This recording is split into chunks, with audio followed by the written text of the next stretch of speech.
Bonjour, je vais essayer de vous parler du démontage du compteur.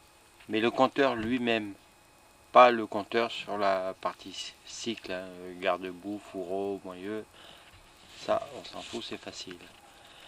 Par contre, il ne faut le faire que si vraiment il est HS, parce que c'est quand même un peu risqué, pour nettoyer la vitre à l'intérieur, ou pour la changer si des fois elle est cassée. Si elle est cassée, il faut savoir que la vitre fait 60 mm de diamètre pour 1,75 mm d'épaisseur. Sinon, si c'est pour trafiquer le kilométrage, c'est pas la peine, ça marche pas, même à la perceuse à l'envers, et de toute façon, c'est interdit par la loi. Si vous voulez enlever le câble de compteur au niveau du flasque, n'oubliez pas d'enlever le clips, sinon vous pourrez tirer et tirer, ça viendra jamais, mais on n'est pas obligé de le faire. Vous pouvez démonter au niveau du fourreau gauche de la fourche, défaire les deux vis et défaire le câble compteur au niveau du compteur, ou seulement sortir le compteur de son support, toujours en défaisant le câble au cul du compteur. Désolé pour l'expression. Pour sortir le compteur lui-même de son support, il suffit de desserrer les deux écrous borgnes qui sont sur le dessous. On commence par poser le compteur à plat côté vitre sur un chiffon, sur une surface bien plane, et on dessertit très lentement, très doucement avec un tournevis fin. Une fois le tour complet fini, on peut entamer le deuxième tour avec un tournevis un peu plus épais, de quoi écarter complètement la coupelle. Si besoin, on peut faire un troisième tour, ou quatrième, ou cinquième, c'est pas grave, on a le temps, il faut vraiment faire doucement et être minutieux. Et dès que le cerclage commence à tourner librement autour du corps du compteur, c'est bon, on approche du but. Ensuite, on peut dégager le sertissage et la glace du compteur. Attention à ne pas la faire tomber, hein, ça serait un peu dommage. Ici, on voit de dos, de l'intérieur, c'est-à-dire la partie que l'on ne voit jamais, le sertissage et son joint. La même chose, le sertissage, le joint et le corps du compteur avec un petit réglé pour voir les dimensions. Le joint et le sertissage. Une fois la vitre dessertie, voici les deux vis cruciformes à défaire pour accéder au mécanisme. Tant que j'y suis, pour celui qui ne compte que nettoyer, briquer son compteur, qui le sort de l'étrier en enlevant les deux écrous bornes, ne jamais enlever les deux écrous qui sont en dessous, qui sont là, on les voit au bout des flèches jaunes. Si vous les enlevez, les deux vis tombent et c'est terminé, on ne peut plus remonter le compteur. Ou alors c'est galère totale. On va voir ça pourquoi dans 2 secondes. Alors voilà, en fait sous ces deux vis, il y a deux têtes plates, toutes simples, mais elles ne sont pas soudées sur le support du compteur, sur le corps du compteur. Si vous défaites les deux écrous, et bien les deux vis tombent et impossible de les récupérer, à moins d'ouvrir le compteur. Alors attention à ce que vous faites. Voilà, les deux vis cruciformes sont défaites et on accède à l'intérieur du compteur. Alors pour ceux qui veulent enlever l'aiguille, il faut faire une marque au feutre sur le support d'aiguille et un point fixe sur le cadran pour pouvoir la positionner correctement au remontage.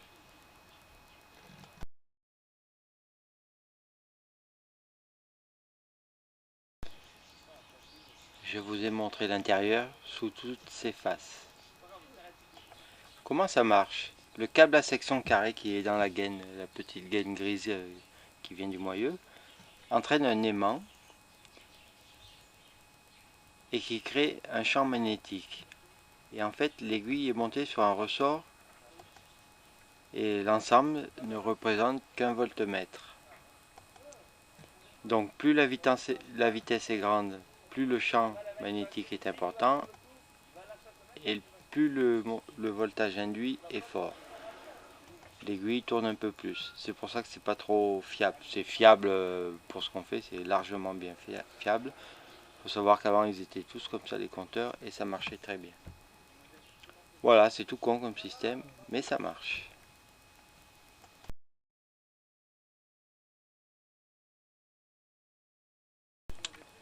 Le cadran du compteur seul.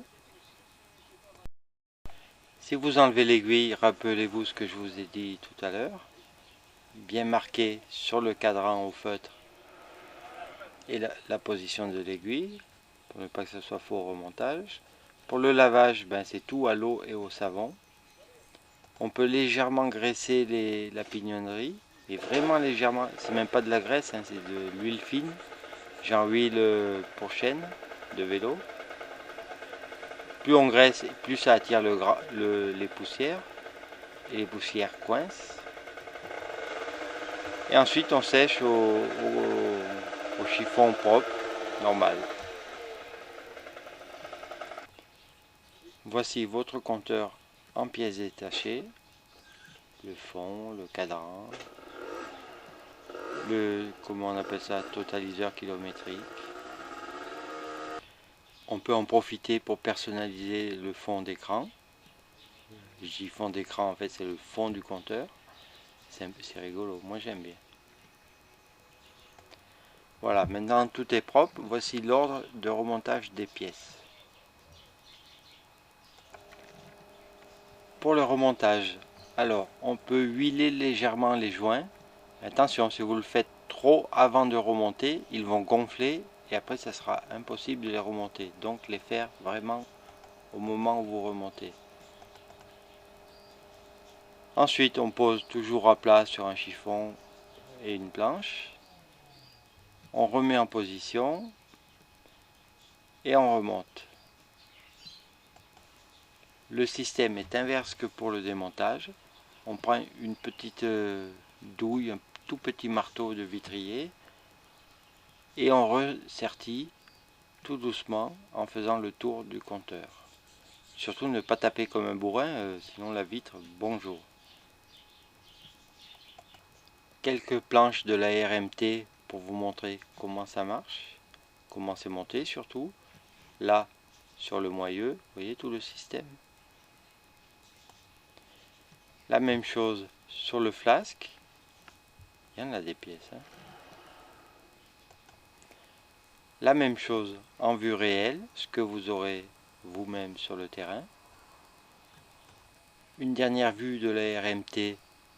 Mais ça, bon, tout le monde connaît, c'est le montage du câble compteur du flasque au compteur.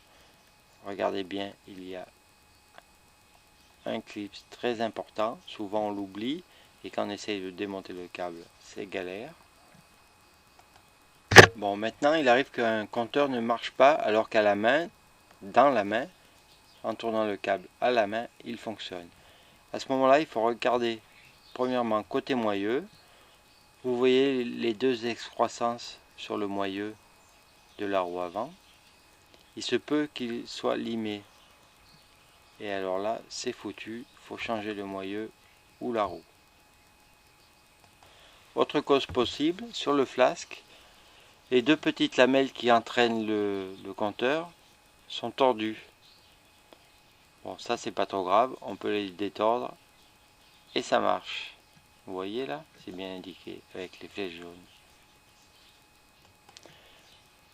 Troisième possibilité, la vis sans fin qui entraîne le câble compteur est coincé à cause du roulement qui est intégré au flasque. En fait, on ne le voit pas. Hein. D'ailleurs, c'est très dur à démonter. Je crois pas qu'on le puisse d'ailleurs. Voilà, il est coincé, donc ça ne marche pas. Solution, amenez chez YAM et ils changent le roulement. Eux savent le faire. Voilà, démontage, nettoyage, remontage du compteur. Mais attention, c'est pas que c'est hard, mais bon, faut être minutieux dans ce qu'on fait. Et surtout, ce n'est pas pour pirater un compteur. Merci.